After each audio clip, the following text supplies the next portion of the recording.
So as we continue to think about discipleship, I wonder about the question, so what's the standard?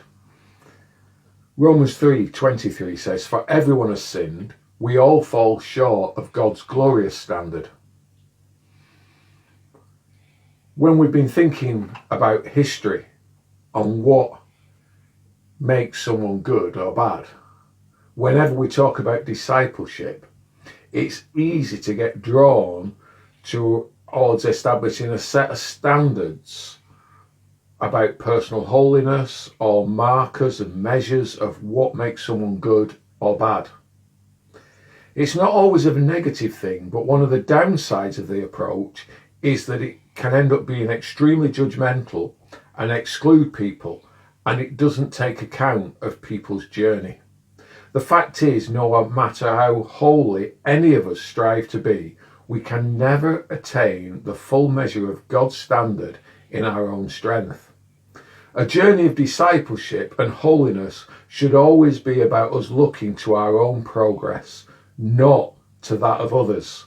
We need a measure by which we can be convicted of our ongoing need of Jesus Christ, not for us to judge others about their walk.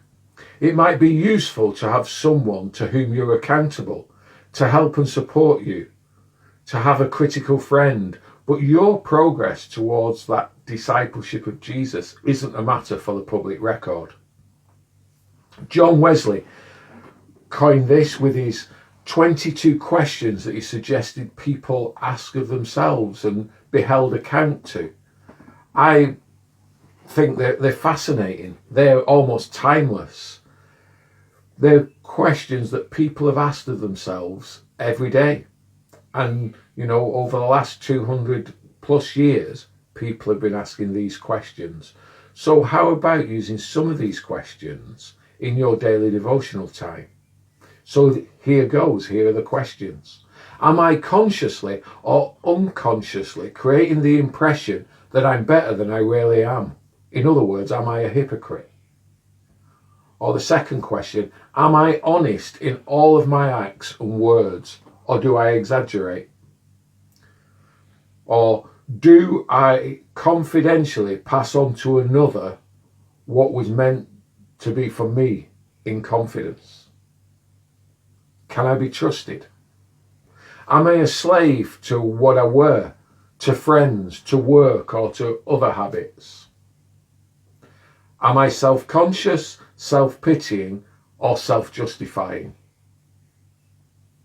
Did the Bible live in me today? Did I give it time to speak to me every day? Am I enjoying prayer? When did I last speak to someone else about my faith? Do I pray about the money that I spend? Do I get to bed on time and get up on time? Do I disobey God in anything? Do I insist upon doing something about which my conscience is uneasy?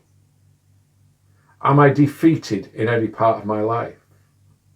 Am I jealous, impure, critical, irritable, touchy, or distrustful? How do I spend my spare time? Am I proud? Do I thank God that I'm not like other people?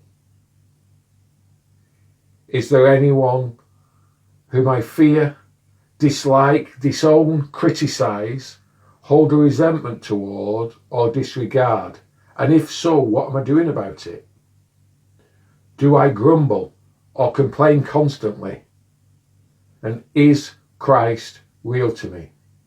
I think if we ask ourselves those questions and work on the answers, then we'll become the kind of people we wish other people were. And that's the start, and that's the standard.